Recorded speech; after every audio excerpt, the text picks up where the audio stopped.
अध्यात्म ज्ञान नित्यं त्वं तत्त्वज्ञानार्थ दर्शनम् एतज्ज ज्ञानमिति प्रोक्तं ज्ञानं यततो न यथा। तो श्री कृष्ण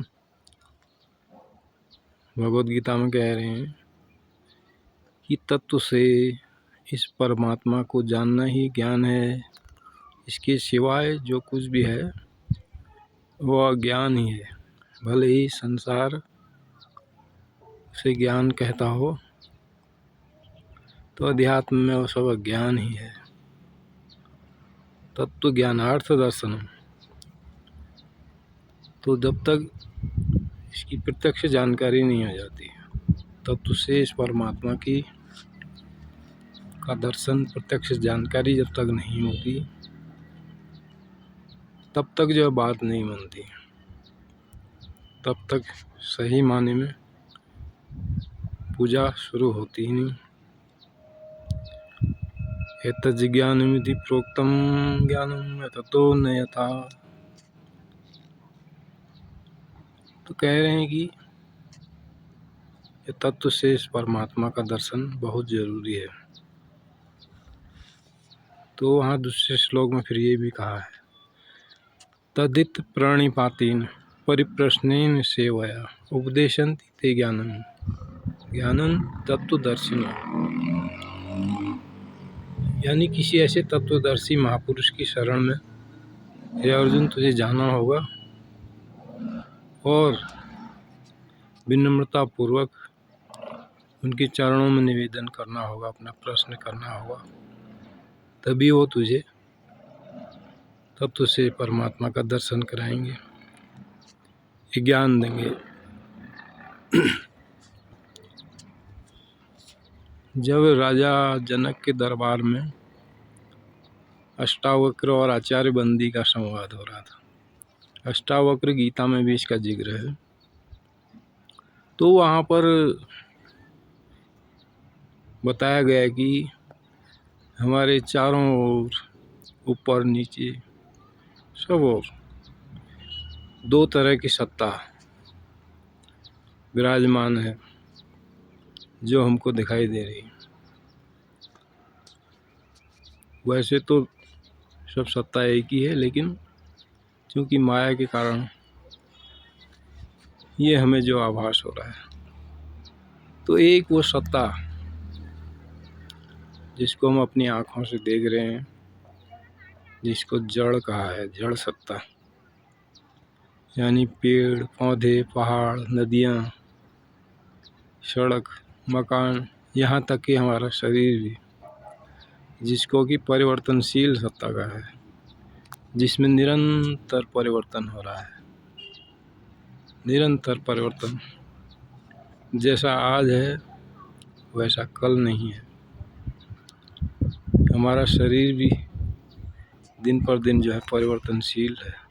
जो बचपन में यदि हम अपना फ़ोटो देखें तो आज का फ़ोटो से मिलान नहीं होगा, आज की कुछ और बात होगी।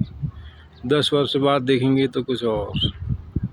तो ये शरीर में भी परिवर्तन हो रहा है, तो इसलिए इससे भी क्या है, जड़ सत्ता है।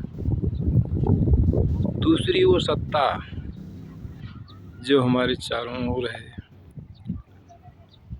जिसको कहा गया अपरिवर्तनशील, जिसमें कोई परिवर्तन नहीं हो रहा है, जो पहले भी जैसी थी आज भी वही है, आगे भी वही रहेगी।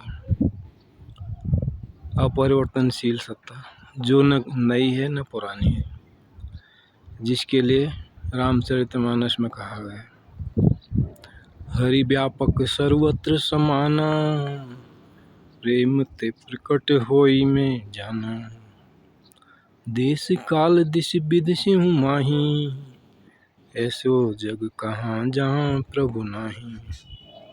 तो जिसके लिए रामचरितमानस में कहा है, हरि का जिसको हरि व्यापक सर्वत्र समाना है, यानी सब जगह समान रूप से विराजमान है, जिसके लिए गुरु ग्रंथ साहब में भी कहा, आदि सच जुगादि सच है भी सच नानक होसी भी सच। यानी जो पहले भी जैसा था आज भी वही, आगे भी वही। अपरिवर्तनशील। तो वेदों में, शास्त्रों में इसी को परमात्मा कहा है, जो कि एक रस है, जिसके लिए रामचरितमानस में फिर कहा है, बिनु पद चलई सुनई बिनु काना, कर बिनु कर्म करई विधि नाना। आनन रहित सकल रस भोगी, बिनु बानी बकता बड़ योगी। जो कि सब जगह सर्वत्र है, एक रस है, सारे कार्य जो कर रहा है, बिना हाथ होते भी सारे कर्म करता है और तरह तरह के नाना क्रियाकलाप कर रहा है।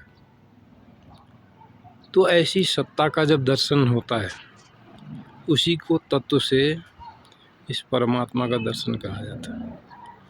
तो ये दर्शन गुरु की कृपा से ही होता है।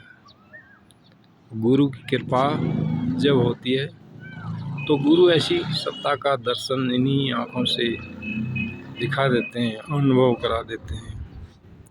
और फिर ऐसी सत्ता का मिलान हम रामचरितमानस से करते हैं, भगवद गीता से करते हैं, हृदय वाणी से करते हैं, अवतार वाणी से करते हैं, और जितने भी धार्मिक ग्रंथ हैं, बाइबल से, कुरान से, तो सारे ग्रंथों से मिलान हो जाता है।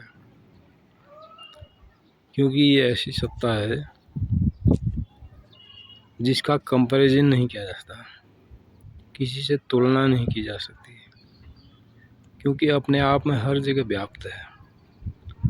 तो ऐसी सत्ता का जब दर्शन होता है, इसी को तत्व से दर्शन कहा है, तो ये गुरु की कृपा से ही इन्हीं आँखों से देखा, अनुभव किया जाता है।